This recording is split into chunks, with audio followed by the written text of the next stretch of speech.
Assalamualaikum warahmatullahi wabarakatuh.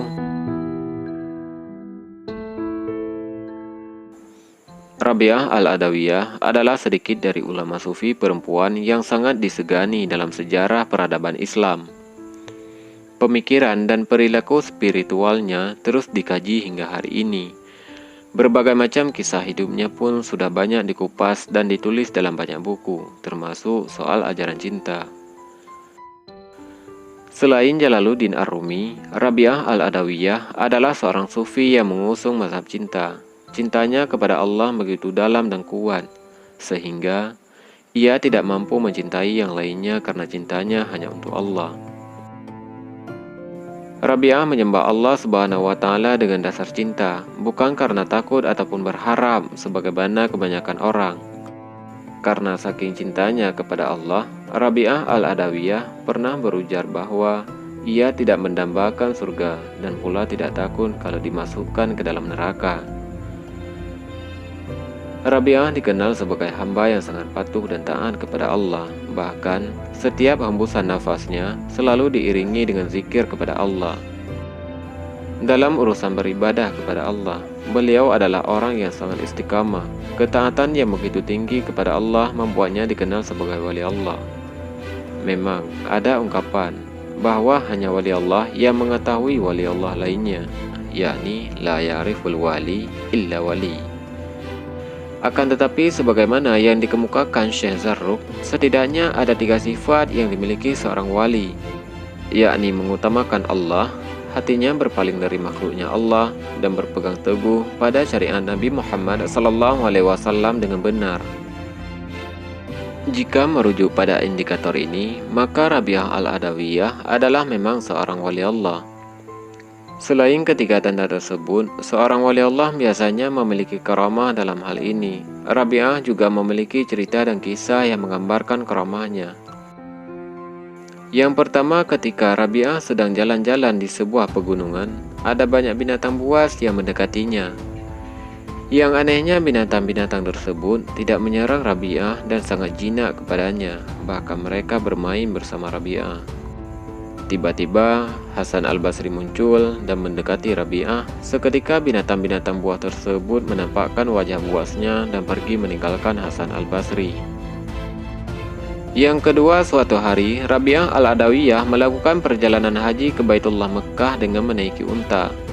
Di tengah perjalanan, unta yang dinaiki tersebut mati dan langsung saja Rabi'ah Al-Adawiyah berdoa kepada Allah. Tidak lama kemudian, untanya pun hidup kembali. Rabi'ah pun melanjutkan perjalanan hingga sampai ke Baitullah dan pulang dengan menaiki unta yang sama, yakni unta yang pernah mati tersebut. Yang ketiga, suatu malam, ada 2 orang teman Rabi'ah Al-Adawiyah yang datang ke rumahnya. Mereka hendak melakukan diskusi bersama dengan Rabi'ah. Namun sayang, rumah Rabi'ah Al-Adawiyah tidak memiliki lampu penerang. Lalu Rabi'ah Al-Adawiyah meniup ujung jari-jarinya hingga kemudian mengeluarkan cahaya yang terang dan menerangi seluruh rumahnya sepanjang malam. Dengan sebab demikian, mereka bisa berdiskusi hingga pagi hari. Yang keempat, pada suatu malam rumah Rabi'ah Al-Adawiyah didatangi oleh tamu yang tidak diundang. Tamu tersebut hendak mencuri pakaian Rabi'ah. Ketika sudah mengangkut semua baju Rabi'ah Al-Adawiyah dan hendak kabur, pencuri tersebut bingung karena tidak bisa menemukan pintu keluar.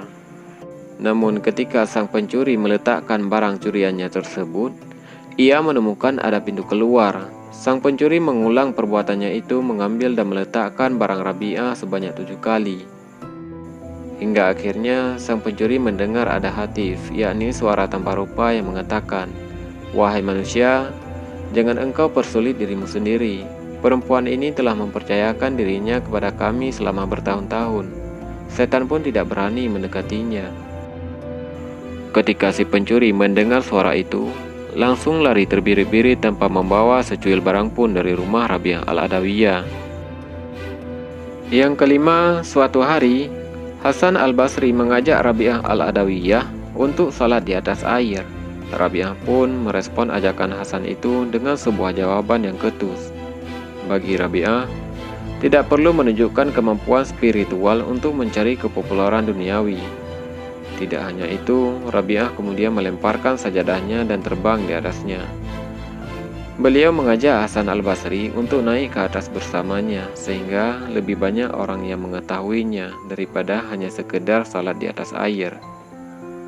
Hasan tahu jawaban yang diutarakan Rabi'ah itu adalah sindiran. Mendengar hal itu, Hasan hanya terdiam. Selain kalimat cerita tadi, tentu masih banyak lagi kisah-kisah yang menceritakan tentang karamah Rabi'ah al-Adawiyah.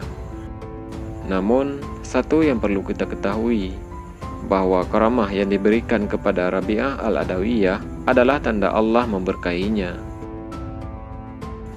Inilah beberapa kisah Rabi'ah al-Adawiyah dan karamahnya. Semoga bermanfaat bagi kita semua. Assalamualaikum warahmatullahi wabarakatuh.